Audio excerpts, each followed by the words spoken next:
말씀에서 우리가 영적으로 깨어서 기도해야 한다는 것을 묵상했습니다. 우리의 싸움의 대상은 혈과 육에 속한 것이 아니고 사탄의 세력입니다. 그리고 이 사탄의 세력이 다니엘에게 가는 천사를 21일 동안이나 막아섰다라고 말씀이 기록하고 있습니다. 어제 본문에서 천사는 다니엘에게 마지막 때에 이스라엘에 일어날 일들을 이제 알려주러 왔다라고 이야기했습니다. 다니엘이 그 영광 가운데 힘이 빠지고 다리에 힘이 빠져서 쓰러져 있었습니다. 그 천사가 다니엘을 흔들어 깨우면서 강건하라, 평안하라 하면서 그에게 힘을 줍니다. 그리고 이제 근동 지역에 일어날 일들을 자세하게 설명을 해주고 있습니다. 먼저 오늘 본문 말씀에 제일 먼저 나타난 말씀은 바로 페르시아에 대한 말입니다. 바사, 메데 바사에 대한 그런 말씀입니다. 우리 2절을 다시 한번 함께 읽겠습니다. 2절 말씀입니다. 시작. 이제 내가 참된 것을 내게 보이리라. 보라, 바사에서 또 새 왕들이 일어날 것이요 그 후에 넷째는 그보다 심히 부요할 것이며 그가 그 부요함으로 강하여진 후에는 모든 사람을 충동하여 헬라 왕국을 칠 것이며 이렇게 말합니다. 페르시아에 새 왕이 나타나고요. 그리고 네 번째 왕이 큰 재물을 모을 것이다 라고 말합니다. 그리고 그 큰 재물을 모은 강성한 왕이 헬라, 다시 말해서 그리스를 공격할 것이다 라고 말합니다. 많은 신학자들이요, 이 왕을 아하수에로 왕이다 라고 생각하고 있습니다. 왜냐하면 아하수에로 왕은 재물이 많았어요. 그리고 또 헬라를 공격했습니다. 그런데 헬라를 완전히 정복하지는 못했어요. 사랑하는 성도님들, 설 건드리면 어떻게 됩니까? 나중에 더 큰 싸움이 되죠. 네, 여드름도 대충 이렇게 짜면 안 되잖아요. 피날 때까지 짜야 이게 안 곱잖아요. 마찬가지로 헬라를 설 건드렸어요. 그랬더니 그리스가 나중에 이 침공했던 페르시아와 다시 한번 맞붙게 되고 그리고 계속해서 갈등 관계를 이어가게 됩니다. 그리고 그리스에서는 이제 누가 나옵니까? 우리가 잘 아는 알렉산더 대왕이 거기서 나오는 거예요. 이 사람 어마어마한 사람 아닙니까? 이 사람이 페르시아를 무너뜨리죠. 3절과 4절에 보면은요, 알렉산더 대왕에 대한 예언이 나옵니다. 여러분들 많이 읽으셨으니까 제가 읽을게요. 장차 한 능력 있는 왕이 일어나서 큰 권세로 다스리며 자기 마음대로 행하리라. 그러나 그가 강성할 때에 그의 나라가 갈라져 천하 사방에 나누일 것이나 그의 자손에게로 돌아가지도 아니할 것이요 또 자기가 주장하던 권세대로 되지 아니하리니 이는 그 나라가 뽑혀서 그 외에 다른 사람에게로 돌아갈 것임이라. 아멘. 사랑하는 성도님들, 이거 우리 어디서 어떤 환상에서 우리가 배웠죠? 숫 양이 나오고 숫 염소, 그렇죠? 숫 염소에 큰 뿔이 하나가 눈 사이에 있었는데 그게 없어지고 거기에서 뿔이 몇 개가 나왔습니까? 4개가 나왔잖아요. 지금 이 얘기가 그 얘기입니다. 그리스에 페르시아를 정복할 왕이 등장하는 것입니다. 3절에 보니까 큰 권력을 가지고 자기 마음대로 행할 것이다. 그리고 그 왕의 권력이 끝나면 나라가 사방으로 나누어지게 된다. 그런데 그 나라의 왕이 죽고 나서 그 왕의 자손이 그 나라를 물려받는 것이 아니라 그 자손이 나라를 물려받지도 못하게 된다까지도 예언되어져 있습니다.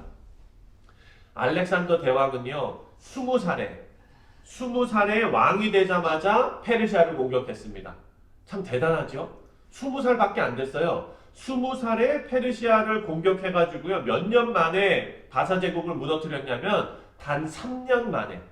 그러니까 그 바사 지역도 어마어마한 크기인데 거기를 23살에 다 점령했다는 것입니다. 이 사람은 정말 대단한 사람입니다. 그렇게 3년 만에 페르시아를 무너뜨리고요, 온 세계를 정복하는데 딱 10년이 걸렸습니다. 인도 국경까지 영토를 넓힌 거예요. 그야말로 온 세계를 다 집어삼킨 왕이 바로 알렉산더 대왕입니다. 그런데 몇 살에 죽었냐면 33살에 죽었습니다. 20살의 왕이 돼서 3년에 메데바사를 다 없애고 그리고 영토를 막 확장해가지고 10년 동안 그렇게 하고 나서 33살에 죽었는데 어떻게 죽였냐면은요. 열병에 걸려서 죽었대요. 근데 많은 사람들이 말라리아일 것이다 라고 추정을 하고 있습니다. 사람이 참 허무하죠. 그 어마어마한 일을 해내고 그리고 그 큰 권력을 가졌는데 눈에 보이지도 않는 병에 걸려가지고 죽었습니다. 그 이후에 그리스는요, 4개 왕조로 나누어지게 됩니다. 4개의 뿔이 나온 것처럼. 그런데 이 왕조는 알렉산더의 자손들이 아니라 알렉산더를 따랐던 장군들이 그 나라를 쪼개서 가지게 됩니다. 그래서 우리가 꼭 기억해야 하는 왕이 있었죠. 바로 셀류커스 왕조의 안티오쿠스 4세 에피파네스. 예, 여러분 꼭 기억하시네요. 그 왕을 우리가 꼭 기억해야 합니다. 근데 그 왕이 그렇게 우리에게 기억되어지기까지 어떤 형국이 있었는지를 오늘 본문이 알려주고 있습니다. 5절부터 19절이 이제 그 말씀인데요. 북쪽 왕들과 남쪽 왕들이 싸우는 내용이 이제 나옵니다. 자, 그러면은 5절과 6절만 우리 같이 한번 읽겠습니다. 5절, 6절입니다. 시작. 남방의 왕들은 강할 것이나 그 군주들 중 하나는 그보다 강하여 권세를 떨치리니 그의 권세가 심히 클 것이요 몇 해 후에 그들이 서로 단합하리니 곧 남방 왕의 딸이 북방 왕에게 가서 화친하리라. 그러나 그 공주의 힘이 쇠하고 그 왕은 서지도 못하며 권세가 없어질 뿐 아니라 그 공주와 그를 데리고 온 자와 그를 낳은 자와 그 때에 도와주던 자가 다 버림을 당하리라. 아멘.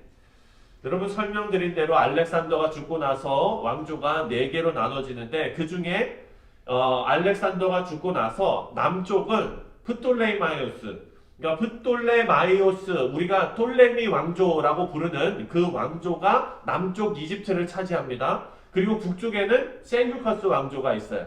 네. 이렇게 그 중요한 왕조 둘만 좀 기억하시면 돼요. 그런데 남쪽에 프톨레마이오스는요, 알렉산더 대왕 때 밑에서 장군을 했던 사람인데 어마어마하게 싸움을 잘했고요. 그리고 유명한 사람이었던 거예요. 그래서 제일 되는 장군이었기 때문에 알렉산더가 죽고 나서 그 밑에 이집트를 싹 차지를 했습니다. 셀류커스도 알렉산더의 장군인 거는 맞아요. 그런데 이 사람은 인지도에서는요, 프톨레마이오스보다는 한참 떨어지는 사람이었어요. 근데 이 사람이 바벨론 지역을 딱 차지하는 거예요.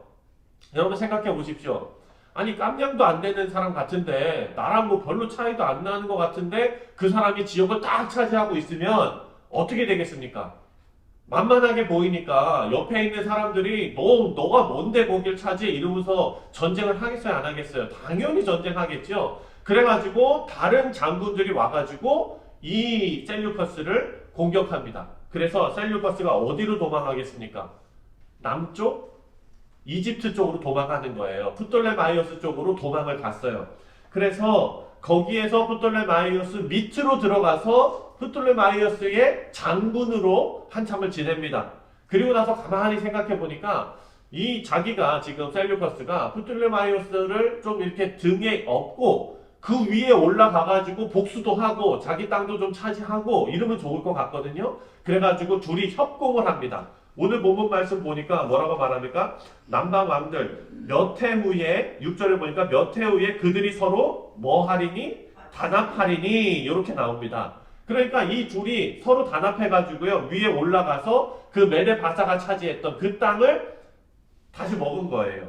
그렇게 프톨레마이오스와 셀류커스가 합세해서 바벨론을 차지했던 장군을 쫓아내고 시리아, 팔레스타인 지역을 다 차지하게 됩니다. 그리고 나서 셀류커스 왕조를 그곳에 세우게 되는 것이죠. 그 이후에 어떻게 되냐면 이 프톨레마이오스가요 가만히 보니까 자기도 열심히 싸워줬고 했는데 아니 이거 죽 써서 누구 줄 수 없잖아요. 그렇죠? 그래가지고 그 위에 팔레스타인 지역을 일부 침략해 갑니다. 거기가 여러분 우리가 가자지구 막 이렇게 얘기하잖아요. 그 지역, 그 밑에 그 지역이에요. 거기를 가져간 거예요. 그러니까 셀류커스도 이제 자기도 세력도 커지고 그랬으니까 그냥 눈 뜨고 빼앗기지는 않죠. 그러니까 계속해서 그곳의 소유권을 주장하면서 분쟁이 계속 일어납니다. 지금 5절과 6절에 나오는 이 예언이 실제 역사에서 두 왕조로 나타나는 이 갈등과 정확하게 일치하고 있는 거예요. 또 6절을 보니까 아까 우리가 살펴봤죠. 몇 해 후에 그들이 서로 단합하리니 남방 왕의 딸이 북방 왕에게 가서 화친하리라 라고 나오죠. 이게 뭡니까? 바로 정략 결혼이에요. 이 프톨레마이오스 2세가 보니까 셀류커스 그 손자, 거기도 안티오쿠스 2세죠. 그 손자를 보니까 아니 여기가 이제 점점 세지는 거예요. 예, 자기네들은 밑에 지역에만 있었는데 그 위에가 점점 세지니까 이거 계속해가지고 이렇게 싸우고 갈등 관계가 있으면 안 되겠다 싶었던 거죠. 그래가지고 자기 딸을 보냅니다. 자기 딸을 보내서 안티오쿠스 2세에게 결혼을 시키는 거예요. 그렇게 딱 결혼을 하니까 6절에 남방 왕의 딸이 북방 왕에게 가서 화친하리라. 이 얘기는 둘이 정략 결혼을 했습니다. 그런데 6절 하반절에 보니까 뭐라 그럽니까? 그러나 그 공주의 힘이 쇠하고 그 왕은 서지도 못하고 권세가 없어질 뿐 아니라 그 공주와 그를 데리고 온 자와 그 낳은 자와 그때에 도와주던 자가 다 버림을 당하리라. 이렇게 나와요. 실제로 이 둘이 결혼했거든요. 결혼해가지고 몇 년 살았냐면 2년을 살았어요. 2년 살았는데 2년 살고 났는데 그 딸의 왕, 그러니까 이집트 그쪽 프톨레마이오스 그쪽 지역의 왕이 죽고 맙니다. 왕이 딱 죽고 나니까 정치적으로 세력이 확 이게 없어지지 않습니까? 아니 공주는 왕이 있을 때야 공주지. 배경이 없는 공주를 뭐 진짜 정말 너무 사랑에 빠졌으면 모를까. 이 셀류커스의 왕이 가만히 뭐 데리고 있을 이유가 없는 거예요. 그랬더니 이 셀류커스의 왕이요, 자기 장인이 죽자마자 자기 와이프를 버리고 자기 본처를 다시 데리고 옵니다. 네. 그러니까 전에도 정략 결혼을 할 때 본처를 사랑했었나 봐요. 그런데 정략적으로 결혼해야 되니까 여기를 폐위시키고 여기를 데리고 왔는데 왕이 딱 단물이 다 빠지고 나니까 여기를 버리고 본처를 다시 데리고 왔습니다. 그리고 나서 여기는 이제 150년 동안 이 두 왕조가 피 흘리는, 수많은 피를 흘리는 전쟁을 계속해서 이어지게 됩니다. 사랑하는 성도님들, 역사적인 얘기를 놓고 보면서 오늘 이 하나님의 말씀이 어쩜 이렇게 정확하게 맞습니까? 하나님의 말씀은 너무나 정확하고 반드시 이루어진다는 것을 오늘 말씀을 통해서 다시 한번 우리가 깨닫게 됩니다. 다니엘이 환상을 보고 그것을 깨닫게 되는 내용이 역사 가운데 너무 선명하게 드러난 거예요. 그런데 여러분, 어떤 신학자들은요, 이 얘기를 안 믿어요. 다니엘의 이 환상, 이 얘기를 하나님의 말씀으로 받아들이질 않아요. 왜 안 받아들이는 줄 아세요? 너무 정확하다고. 너무 정확해서 안 받는데요. 너무 정확했기 때문에 후대에서 이 일이 다 일어난 다음에 끼워 맞췄을 것이다. 이렇게 얘기하는 사람들이 있는 거예요. 사랑하는 성도님들, 생각해 보면은요, 세계 역사 가운데 하나님의 역사하심이 잘 드러난 본문인데 그럼에도 불구하고 너무 정확하다고 안 믿는 것은, 여러분 이것보다 더 정확한 게 뭔 줄 아십니까? 예수님께서 이 땅에 태어나셔서 그 사역을 하시고 십자가에 달려 돌아가시고 부활하신 그 모든 과정이 구약에 다 예언되어져 있잖아요. 그것은 얼마나 정확합니까? 그럼 그것도 정확하다고 안 믿을 건가요? 말이 안 되죠. 우리는 여러분 성경을 바라보는 관점이 정확해야 합니다. 우리의 이성에 성경을 갖다 끼워 맞추는 것이 아니라 성경에 우리의 이성을 굴복시켜야 하는 것입니다. 왜냐하면 성경은 하나님의 영으로 하나님께서 감동시켜서 만들어주신, 우리에게 주신 특별 계시이기 때문입니다. 그래서 우리는 역사에 대한 올바른 인식이 있어야 되겠습니다. 역사의 주인공은 인간이 아니라 바로 하나님이십니다. 여러분 이것을 조금 더 적용해 보면은요, 우리 개인의 성도의 삶에 나타나는 모든 일도 이해하지 못할 때가 많습니다. 이해하지 못할 일들이 일어날 때가 많지요. 납득하기 어려운 일들이 나에게 생길 때도 있습니다. 이때 중요한 것은 무엇이냐? 바로 역사를 통해서 증명된 하나님의 주권과 섭리를 인정하는 일이지요. 하나님의 섭리가 우리가 이해할 수 없는 영역에 내재되어져 있다는 것을 우리는 인정할 줄 알아야 됩니다. 그런 믿음의 백성이 되시기를 주님의 이름으로 축원드립니다. 그리고 우리가 겪는 모든 일이 하나님과 상관없는, 우리와 우리의 그런 고통과 답답함과 이런 것을 하나님께서 아주 상관 안 하시는 매정한 신이 아니라 하나님께서는 우리를 자녀로 삼으시고, 그러니까 하나님은 우리의 아버지이시고 세심하시고 배려하시고 사랑하시는 하나님의 인도에 따른 것이라는 것을 기억하시는, 그리고 그것을 믿으시는 우리 사랑하는 뉴욕 성실장로교회 모든 성도님들 다 되시기를 주님의 이름으로 축원드립니다.